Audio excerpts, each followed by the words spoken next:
എല്ലാവർക്കും എൻ്റെ പുതിയ വീഡിയോയിലേക്ക് സ്വാഗതം. ഞാനിന്ന് നമ്മുടെ ഹിമാലയൻ 411ൻ്റെ ഫ്ലൈവീൽ മാഗ്നറ്റാണ് റീപ്ലേസ് ചെയ്യാൻ പോകുന്നത്, അഥവാ മാഗ്നറ്റിക് കോയിൽ. അപ്പോൾ വീഡിയോയിലേക്ക് കിടക്കാം. ഫസ്റ്റ് വണ്ടി സ്റ്റാർട്ട് ചെയ്യുന്നതിന് മുന്നേ നമ്മൾ ബാറ്ററി ചെക്കപ്പ് ചെയ്യുമ്പോൾ കാണിക്കുന്ന വോൾട്ടേജ് വന്നിട്ട് 11 ആണ്. 12 വോൾട്ടേജ് കാണിക്കേണ്ടതാണ്, പക്ഷേ ഇപ്പോൾ കുറവാണ്. വണ്ടി ഓടുന്നതിലും ചാർജ് കയറാത്തതുകൊണ്ടാണ് അങ്ങനെ കംപ്ലയിൻറ്റ് വരുന്നത്. ഇത് കഴിഞ്ഞ് നമ്മൾ വണ്ടി സ്റ്റാർട്ട് ചെയ്തിട്ട് ചെക്കപ്പ് ചെയ്യുമ്പോൾ കാണിക്കുന്ന വോൾട്ടേജ് എന്ന് പറഞ്ഞു കഴിഞ്ഞാൽ 10 ഒക്കെയാണ് വോൾട്ടേജ് കാണിക്കുന്നത്. നോർമലായിട്ട് 13 അല്ലെങ്കിൽ 14 ആണ് വണ്ടി സ്റ്റാർട്ടായി നിൽക്കുമ്പോൾ കാണിക്കുന്ന വോൾട്ടേജ്. ഫസ്റ്റ് ഓഫ് ഓൾ നമ്മൾ സൈഡ് പാനൽ അടിക്കുന്നതിന് മുന്നേ ആയിട്ട് നമ്മുടെ എഞ്ചിൻ ഓയിൽ ഫുള്ള് ഡ്രൈൻ ചെയ്യും. ഡ്രൈൻ ചെയ്തില്ലെങ്കിൽ നമ്മുടെ സൈഡ് പാനൽ ഇളക്കുന്ന സമയത്ത് ഓയിൽ കളയാൻ ചാൻസ് കൂടുതലാണ്. ഇപ്പോൾ ഞാൻ ഈ ഇടയ്ക്ക് ഓയിൽ മാറ്റിയതേ ഉള്ളൂ, അതുകൊണ്ടാണ് നല്ലോണം ചോർത്തി എടുക്കുന്നത്. ഇല്ലെങ്കിൽ നമുക്ക് ചോർത്തി കളയാന്നുള്ളതേ ഉള്ളൂ. അത് കഴിഞ്ഞിട്ട് നമുക്ക് 8mm കുറച്ച് നട്ട് വരുന്നുണ്ട്. ആ നട്ടാണ് ഇപ്പോൾ അഴിക്കുന്നത്.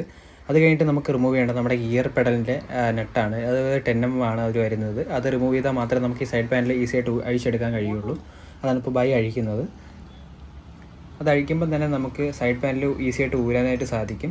ഇതാണ് നമ്മുടെ ഫ്ലൈ വീലിൻ്റെ കോയിലിൻ്റെ അവസ്ഥ. ഇതിൽ ആ 2 പോൾ ആൾറെഡി കത്തിപ്പോയിട്ടുണ്ട് നല്ലോണം. ഇത് കഴിഞ്ഞിട്ട് പിന്നെ നമുക്ക് ആ സൈഡിലെ പാക്കിംഗ് ആണ് അടുത്ത് നോക്കേണ്ടത്. ആ നല്ലോണം ഊരുന്നുണ്ട്. ഇല്ലെങ്കിൽ പാക്കിംഗ് ഡാമേജ് വന്നു കഴിഞ്ഞാൽ നമ്മൾ റീപ്ലേസ് ചെയ്യുന്നതായിരിക്കും ബെറ്റർ. ഇല്ലെങ്കിൽ ഓയിൽ ചോർച്ച വരാൻ ചാൻസ് കൂടുതലാണ്. അത് കഴിഞ്ഞ് നമ്മൾ റിമൂവ് ചെയ്യാൻ നോക്കുന്നത് നമ്മുടെ ഫ്ലൈ വീലാണ്. ഫ്ലൈ വീൽ നല്ല ടൈറ്റ് ഉണ്ട്, കാരണം വണ്ടി ഇതുവരെ വാങ്ങിച്ചിട്ട് മാറിയിട്ടില്ല. ഈ fly wheel around 50K kilometres ആയിട്ടുണ്ട് വണ്ടി ഇപ്പോൾ. അതാണ് അടിച്ചൊക്കെ ഇളക്കാൻ നോക്കുന്നത്. അത് കഴിയുമ്പോൾ തന്നെ നമുക്ക് ആ ഫ്ലൈ വീൽ ഊരി കയ്യിലെടുക്കാനായിട്ട് സാധിക്കും. അത് കഴിഞ്ഞ് നമ്മൾ ഫ്ലൈ വീലിനകത്ത് വരുന്ന അലങ്കി ബോൾട്ടുണ്ട്, അത് കുറച്ച് ലൂസായി കഴിഞ്ഞാൽ മാത്രമേ നമുക്ക് ഈ ഫ്ലൈ വീലിൻ്റെ ബാക്കിൽ വരുന്ന ആ പല്ലുണ്ട്, ആ പല്ല് ഊരി എടുക്കാനായിട്ട് സാധിക്കൂ. അതാണ് ഇപ്പോൾ ചെയ്യുന്നത്. ഹിമാലയൻ 2 ടൈപ്പ് കോയിൽ വരുന്നുണ്ട്. വെയറോക്കും വരുന്നുണ്ട്, ഡുഗാട്ടിയും വരുന്നുണ്ട്. ഞാൻ യൂസ് ചെയ്യുന്നത് വെയറോക്കാണ്. നമ്മുടെ ചേസ് നമ്പർ പറഞ്ഞു കൊടുത്തു കഴിഞ്ഞാൽ അവർ കറക്റ്റായിട്ട് പറഞ്ഞു തരും ഏത് ടൈപ്പ് പാർട്ടാണ് വരുന്നതെന്ന്. പിന്നെ ഇത് വന്നിട്ട് 5200 എൻ്റെ പ്രൈസ്. അത് കഴിഞ്ഞ് നമ്മൾ നെക്സ്റ്റ് ആയിട്ട് ചെയ്യാൻ പോകുന്നത് നമ്മുടെ ഫ്ലൈ വീലിൽ നേരത്തെ അഴിച്ചെടുത്ത ആ പാർട്ട് പുതിയ ഫ്ലൈ വീലിലോട്ട് നമ്മൾ വയ്ക്കാൻ പോവുകയാണ്. അത് വെച്ച് കഴിഞ്ഞാൽ മാത്രമേ നമുക്ക് നമ്മുടെ ടൈം ചെയിൻ്റെ അവിടെ വരുന്ന പല്ലുമായിട്ട് സെറ്റായിരിക്കത്തുള്ളൂ. നമുക്ക് പുതിയ ഫ്ലൈ വീലായിട്ട് അത് അഡ്ജസ്റ്റ് ചെയ്തിട്ട് വയ്ക്കുകയാണ്. ഇപ്പോൾ അലങ്കി ബോൾട്ടാണ്, അതിൻ്റെ ഹോളൊക്കെ കറക്റ്റായിട്ട് നോക്കി വയ്ക്കുകയാണ്. ഇപ്പോൾ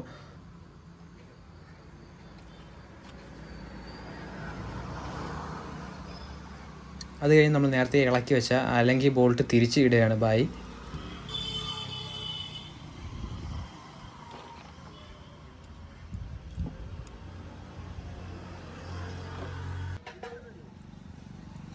अभी नहीं, लास्ट।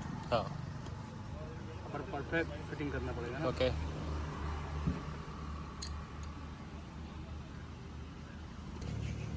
അത് കഴിഞ്ഞ് നമ്മൾ ആ അലങ്കി ബോൾട്ട് എല്ലാം നല്ലോണം ടൈറ്റ് ചെയ്യാണ്.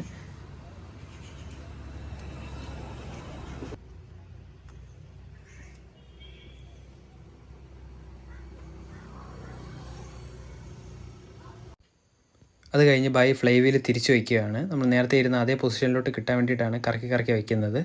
ഇത് വച്ചതിന് ശേഷം പിന്നെ വരുന്ന പ്രൊസീജിയർ എന്ന് പറഞ്ഞു കഴിഞ്ഞാൽ ടൈറ്റ് ചെയ്യുകയാണ്. ടൈറ്റ് ചെയ്യാൻ കുറച്ച് ടാസ്ക്കാണ്. അത് കഴിഞ്ഞ് നെക്സ്റ്റ് സ്റ്റെപ്പായിട്ട് വരുന്നത് നമുക്ക് ഫ്ലൈ വീൽ ടൈറ്റ് ചെയ്യാനാണ്. ടൈറ്റ് ചെയ്യാൻ നേരത്തെ ഇതേപോലെ ഒരു കമ്പിയുടെ തുണ്ട് വെച്ചിട്ട് ടൈറ്റ് ചെയ്യാനേ പറ്റത്തുള്ളൂ. വേറെ ഓപ്ഷൻ ഇല്ല. എങ്കിൽ മാത്രമേ നല്ലോണം ടൈറ്റായിട്ട് ഇരിക്കുകയുള്ളൂ.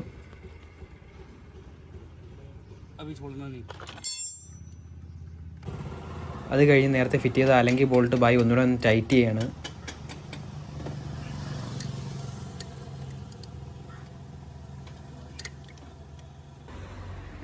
അത് കഴിഞ്ഞ് നമ്മൾ റിമൂവ് ചെയ്യുന്നത് നമ്മുടെ കോയിലാണ്. മാഗ്നറ്റിക് കോയിൽ എന്നാണ് ഇതിനെ പറയുന്നത്. ഈ കോയിൽ നമ്മൾ റിമൂവ് ചെയ്തിട്ട് പുതിയ കോയിൽ ഇൻസേർട്ട് ചെയ്യും.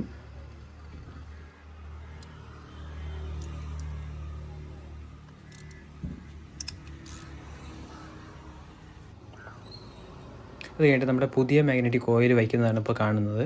ഇത് പഴയ കോയിലിരുന്ന അതേ സിറ്റിങ്സ് തന്നെ ഇരുന്നാൽ മതി. വേറെ ചേഞ്ചസ് ഒന്നുമില്ല. നമുക്ക് റിമൂവ് ചെയ്യാനും എളുപ്പമാണ്, ഫിറ്റ് ചെയ്യാനും എളുപ്പമാണ്.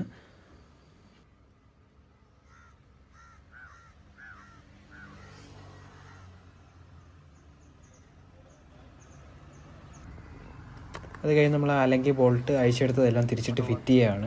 ഇതുകൂടെ കഴിഞ്ഞ് കഴിഞ്ഞാൽ നമ്മുടെ എല്ലാ പരിപാടിയും കഴിഞ്ഞു. ഇനി തിരിച്ച് ഫിറ്റ് ചെയ്താൽ മാത്രം മതി.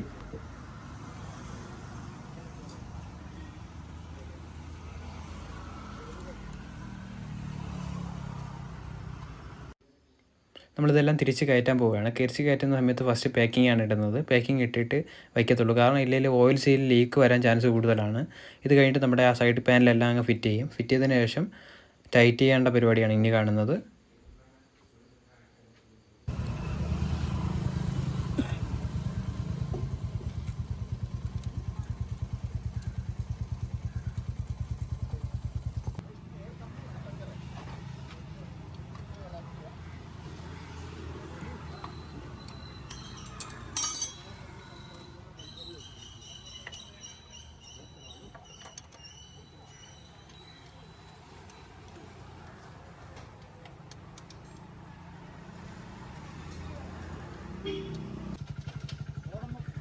അത് കഴിഞ്ഞ് നമ്മുടെ ഫ്ലൈ വീലിൻ്റെ പുതിയ മാഗ്നറ്റിൻ്റെ കണക്ഷൻ കൊടുക്കുകയാണ് ഇപ്പോൾ ചെയ്യുന്നത് ബായ്.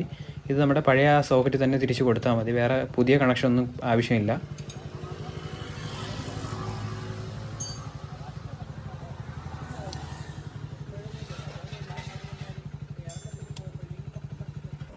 അത് കഴിഞ്ഞ് നമ്മൾ ലാസ്റ്റ് സ്റ്റെപ്പായിട്ട് വണ്ടിയുടെ വീണ്ടും ചെക്കപ്പ് ചെയ്യുകയാണ്. ചെക്കപ്പ് ചെയ്യുമ്പോൾ 13 കാണിക്കുന്നത്. കുഴപ്പമില്ലാത്ത വോൾട്ടേജ് ആണ് ഇത്. ഇനി 14 ആവും ഓടുന്ന സമയത്ത്. അപ്പോൾ താങ്ക്സ് ഫോർ വാച്ചിങ്.